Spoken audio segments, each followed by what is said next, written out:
For today here, we're going to start with a very vibrant young lady who is she's an advocate for diaspora involvement back home.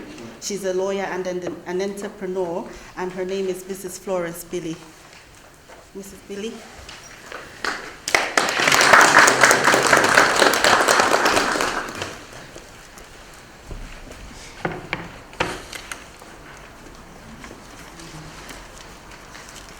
Honorable Deputy Minister of Foreign Affairs, His Excellency, our High Commissioner, officials from the Cabinet Office, officials from the Zambia Development Agency, officials from the Ministry of Foreign Affairs, and officials from the Ministry of Finance, and officials from the Ministry of Labor, and my fellow brothers and sisters, Zambians, thank you very much for giving me an opportunity to submit. I shall start first and foremost with the scripture, Luke 15, verse 11 to 32. Jesus continued, there was a man who had 2 sons. The younger one said to his father, "Father, give me my share of the estate." So he divided his property between them. Not long after that, the younger son got together all he had and set off for a distant country, and there squandered his wealth in wild living. After he had spent everything, there was a severe famine in that whole country, and he began to be in need. And it's a story, probably, that is the truth for many of us that sit today in this congregation.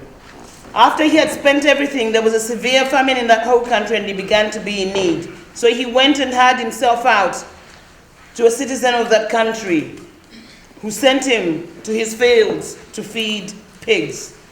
He longed to fill his stomach with the pods that the pigs were eating, but no one gave him anything. When he came to his senses, he said, "How many of my father's hired servants have food to spare, and here I am starving to death? I will set out and go back to my father and say to him, 'Father, I have sinned against heaven and against you. I am no longer worthy to be called your son. Make me like one of your hired servants.' So he got up and went to his father. But while he was still a long way off, his father saw him and was filled with compassion for him. He ran to the son, threw his arms around him and kissed him. The son said to him, 'Father, I have sinned against heaven and against you. I am no longer worthy to be called your son.' But the father said to his servants, 'Quick, bring the best robe and put it on him. Put a ring on his finger and sandals on his feet. Bring the fattened calf and kill it. Let's have a feast and celebrate. For the son of mine was dead and is alive again. He was lost and is found.' So they began to celebrate. And I would say to our leaders, our caretakers, because you stand in the place of our president, the president of Zambia, who I believe has given you the responsibility to come and consult with us, and we're most grateful for that. We as Zambians who are in the diaspora, we are Zambians. We were born Zambians, and we feel at heart our heartbeat is Zambian. We will never stop being Zambians. However, there are a few submissions that I think, to bring to your attention. And I speak on behalf of many Zambians here, if not all. I will not speak about the issue of remittances, but I want to quickly speak about the issue, of dual citizenship, which, as you rightfully said, is an issue, is a thorn in the flesh for many of us who have been in this country for a very long time and are raising children here in the diaspora.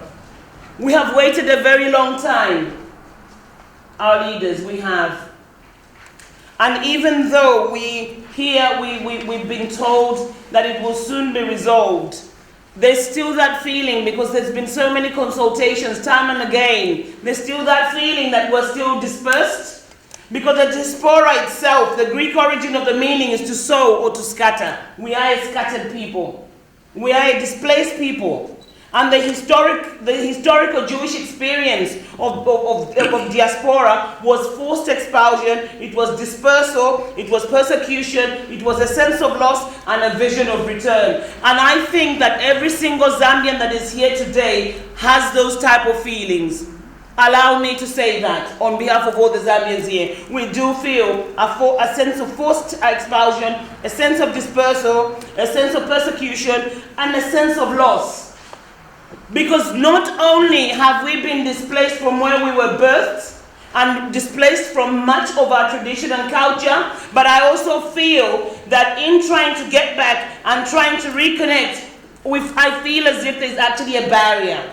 And perhaps our leaders, I would ask that you would help us to actually lift that barrier. Coming on to the issue, still on the issue of dual citizenship. Honourable Minister, you are right to say the diaspora is a source of contribution to economic development. I couldn't agree more.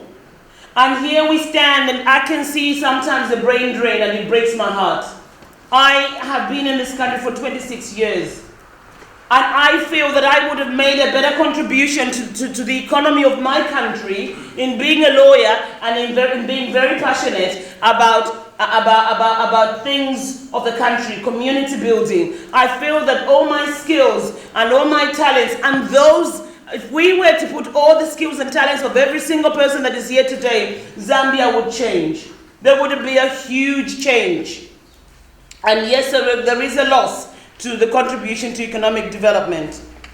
We're looking at health, education, employment, and a lot of innovation that I think Zambia is actually not getting in fullness. That doesn't mean, ladies and gentlemen, and to my leaders, that doesn't mean that Zambia does not have highly skilled people, but I think we would be an additional contribution and change would begin. So I would say, I would urge and I would submit that perhaps time has come now that integration must begin. So the collection and coordination of the Zambians here must be done, I think, at utmost speed. If this is just an ad hoc meeting, then it will not have the power to actually go and transform. And I believe that transformation is needed, if not now, it's needed very, very immediate. So I would urge that we all pull together. For I'll move on to the trade and investment.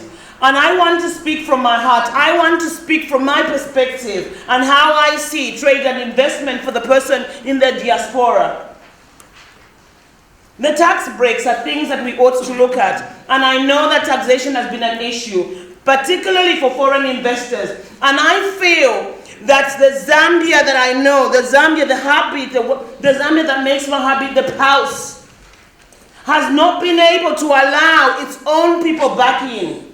And I see the influx of foreigners into our country, and it breaks my heart. And I think we need to address that.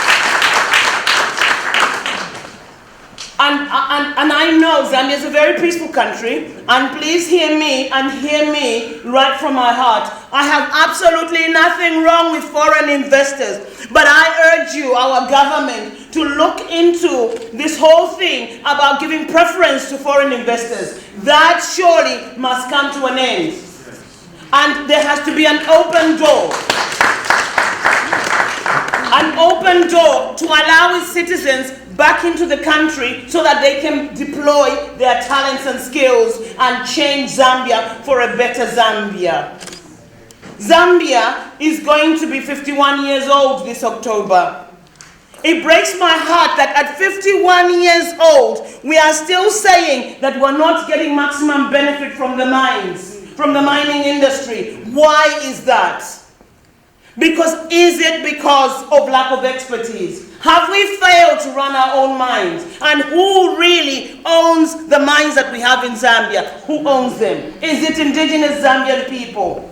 I think a lot of change needs to be made, my leaders. The banking world can offer attractive packages for people who want to trade and invest. Somehow, somewhere, I actually feel that that's not properly coordinated. Perhaps our leaders, it would be good, Honorable Minister, if perhaps that could be looked into, to see whether or not, I am not suggesting in any shape or form that people in the diaspora must be given preferential treatment. I am not saying that, but I actually say they need to be given a platform from where they can actually connect and reconnect. Resettling after so many years away from Zambia is not just about having an infrastructure and the facility, it's also an emotional thing for many of us. It's an emotional thing. So I propose that perhaps initiatives and projects can start here. I actually think this is now, that this should be regarded as the hot point, where we can be meeting, where initiatives can be born, economic think tanks and entrepreneurship can all meet here, and their proposals actually be heard and actioned. I am one for people to have meetings, yes, but I think after meetings there has to be action. So in order for there to be collective and effective participation, I think that our meetings need not be ad hoc, but I also think that they need to be more concerted effort, they need to be consistent, and they need to be consistent and also systematic. I'm going to speak about load shedding because it affects trade and investment. And because of social media, we are all aware of load shedding. But I'll tell you one thing that really saddens me. The tailor who has a small medium enterprise and has managed to employ maybe 2 or 3 people is not able to have an earning and an income. And the person who now has a small farming outfit is maybe, I saw day-old chicks dying. So I actually think that it's the responsibility of the Zambian government to ensure that things like electricity are not an issue that should ever affect the country to the extent that it has affected. Honorable Minister, it breaks my heart. My heart bleeds to see that we're talking about load shedding of about 5 hours. Electricity not existent for the whole day. And what is killing our economy when it comes to the small medium enterprises. And there's so much needed to boost the economy of our country, our mother country. So I think that I would suggest that we have regular meetings, I think, in terms of so that we can have cohesion and talk about trade and investment in our mother country. I'll talk about political participation. I would submit that perhaps we want to be free here in the diaspora to engage in the political life of our country, Zambia. The constitution needs to be looked at very urgently to ensure that Zambians abroad can have the same rights to participate at any level of the political field and hierarchical order. Electronic voting is something that can easily be done. I would suggest that at least we have that so that at the next elections we can all congregate and vote. I'm talking about a sense of loss, and that is exactly when I felt when I knew I would not participate in voting because I was here in the diaspora. So there's a feeling of loss, and we feel very, very shortchanged. And I think on that basis, in terms of political participation, perhaps I would suggest regular meetings, action plans, and follow-up. Bouncing off of ideas, I would suggest that you allow us to be a constant voice that must be heard, and also an ear to be granted to us. We want to return, Honorable Minister. We want to come back home, but we feel a little bit like the prodigal son because we do not know what reaction Zambia has for many of us. And I will now, I think towards the end of my submission, I want to talk about the different things. Does the embassy have a record of all the Zambians? And I would say that I think it would be quite important that we have a record of every single Zambian that is here in the diaspora, and that we have regular meetings, not one-off or ad hoc meetings, where we can discuss the things of the heart that we feel about a country that we're so passionate about, the country of Zambia. Honorable Minister, you spoke about the land acquisition, and I would submit that at this point in time, when I look at Zambia, there's plenty of land there. So perhaps the government now needs to actually sort out the Ministry of Lands and sort out the chaos that we sometimes face when we come to Zambia. A resettling program is something I would suggest, because to be perfectly honest with you, so many of us have been displaced for so many years. And most of us do individual one-off programs where we start thinking, I'm going back home to settle. But I actually think there has to be a program to enable and assist and facilitate people who want to come home. There has to be an incentive for people to want to come back home. And I think time has come now. Zambia is too old now to have some of its citizens out performing a brain drain. We now need to stand up and be counted. We want to be part of Zambia's next growth spurt. We are tired of contributing elsewhere. We're ready now to come back home. Please set up a resettling program where we can have a step-by-step approach and a facilitation for us to settle back into our country.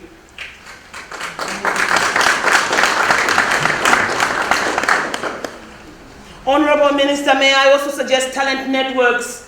Here I see seeds of greatness right in front of me. Perhaps let's find somewhere where we can all congregate and network on a regular basis so that we can not just share skills, we can also encourage each other to actually be heading into Heathrow, into Kenneth Kaunda International Airport. We do want to come back home. As you had rightfully said, the heart of the Zambian is the heart of the Zambian. Wherever we'll be, whatever we do, no matter how successful we are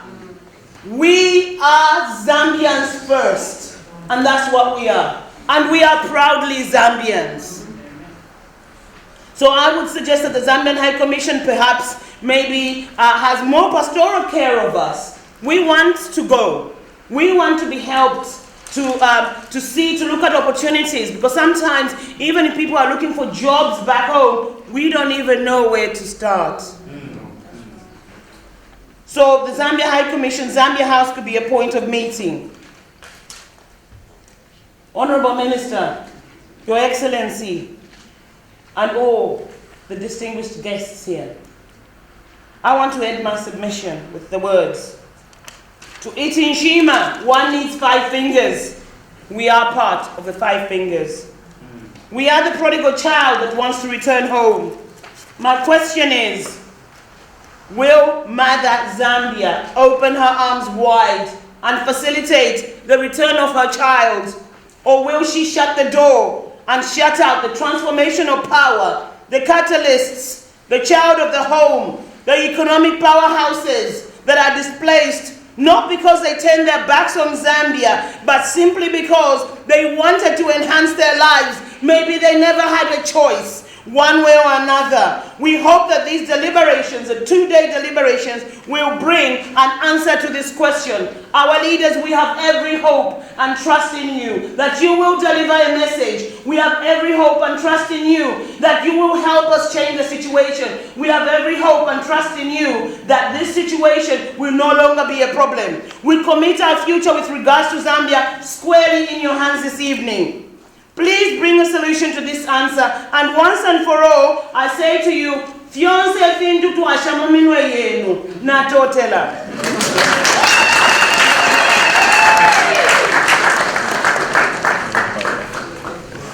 Thank you for your presentation, Mrs. Florence Bili.